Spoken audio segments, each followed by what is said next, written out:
Alright, this is Shawassi Gunner, and apologize about the brightness there and the video quality and how it might be a little shaky. As I said, an update video. Have some equipment issues, so I'm using my cell phone. So here's a stock Glock barrel that I've had in my Glock 40, which is disassembled there, frame, and here's the slide up here. My intention on this was a deer pistol, and just for genuine kind of longer range target shooting as well. And then here is the Lone Wolf 6-inch barrel. This is actually my brother's in his Glock 20 that he used. That was a Gen 3, and that's what's kind of nice about the Gen 3s and 4s. I have some mixed emotions about the Gen 5 being, not totally multi-user friendly with the different types of parts that they use in them, but that's a different video for a different day. So I'm just kind of showcasing a little bit here about these two different barrels. Why would somebody want a Lone Wolf? I've gotten Lone Wolves before. They're pretty nice barrels, pretty good quality. For one thing, they are basically stainless, so that helps, with cleaning and all that. And this barrel's a little dirty. Both of them are. But the other thing is, they tend to have a little on the tighter tolerances. I know that can be a little different nowadays with how they've changed some of their manufacturing processes and switched away from doing these. I believe these ones are the Korean made, and they've switched into making an Alpha Wolf series. But I mean, the biggest thing you can tell here is, you can tell on the sidewalls, maybe you can, maybe you can't. They're a little beefier on the Lone Wolf, as well as, it's hard to point out on a cell phone, but just the reinforcements are pretty good. Maybe the case mouth area, it's tighter. You can see there's less opening on the Lone Wolf on the left there. And then when you get down in here into the lugs, we'll get them mated up here. You get a lot more forward, extra material in there. It's just some of the geometry. You can see it's a little wider here and there.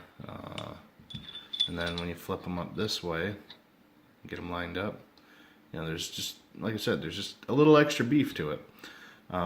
This is a standard rifle barrel, the Lone Wolf, and this is a polygonal, however you want to pronounce it, rifling there, which you can tell there. You can kind of tell how that's a standard one. But basically what it comes down to is the polygonal rifling and the standard Glock ones are a little bit better for getting more speed out of the bullets that you shoot. The Lone Wolf is more conducive for lead bullets, as well as a lot of people like using them for reloads because they tend to be a little caser and they get less of the Glock case bulge that you can see on certain types of rounds with higher pressure, like the 10mm. So that's kind of my intention with this, is to kind of help save some stress on my brass, open up more flexibility with the lead bullets, and overall it does look good in the gun as well. So it almost seems like you have a let me get it in there. Almost seems like it has a tighter lockup. It still has some play, but it wouldn't be a Glock if it didn't. So, but yeah, there's, you can add anything to a Glock, which is one of the reasons I like them, is you can, kind of tinker and stuff. And it's the same thing like with an AR. You can tinker with it and change out things like the trigger. And, am I a professional shooter that's going to be able to get the most out of it? Probably not. And actually, for sure not. But, there we go. But when it comes down to it, Doesn't mean I don't like a little bit of a nicer feeling trigger. There we go. So, doesn't mean I don't like having a little nicer barrel in there for, you know, target and what I like to do, because I do reload and I do use, you know, various, I have some FMJs there, but, you know, I do have some casting equipment that, you know, if we get into the mode of making my own, my own bullets as well. So, but yeah, so that's the, I believe, model number. I don't know what we got here. Yeah, like I said, it's just the long 10 millimeter Glock 20 barrel, but it fits in the 40 just fine. So that's a good thing about the 40. So, so there she is. I haven't taken a deer with it. I actually haven't taken it out hunting this year. I was more trying to focus on the 50 Beowulf, getting that one ready to go. I do have it sighted in and everything. So I mean, as far as that goes, it's ready to go. But get this stuff put back away. So I'll get back out there with this.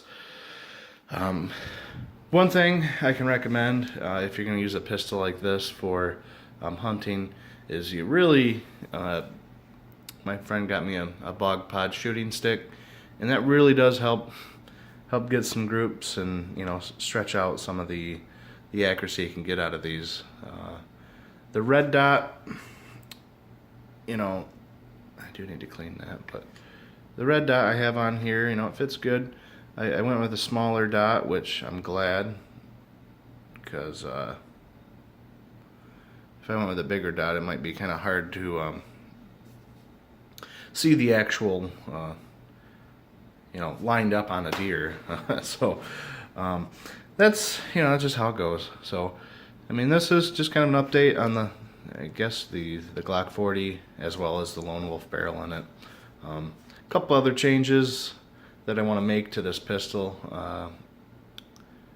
You know, like I said, I got the trigger in it, got the fast fire 3 on there, got the barrel in there. You know, basically all the functional stuff is taken care of. I did change, you know, the connector on it, made a lighter connector. I modified a magazine. As you can see, I carved H into it for hunting, because in Michigan we're only allowed 8 rounds, so in a pistol. So so I modified it so it would only hold 8, and, you know, I put 8 in, and I'll have 7 in there and 1 in there. I mean, that's more than enough. But so that's one thing I did do. But yeah, I mean, I don't think there's too much really else I want to do this. You know, maybe down the line tinker with some more stuff, but, you know, overall I just need to get out and shoot it more and try to get it zoned in, and I need to get this fast fire sighted in a little bit better to be able to try to even take a deer. So, alright, so that's it. This, like I said, this is just kind of an update video on this gun and the barrel. Thanks for watching. I'll be sure to post some updates soon. Alright, thanks.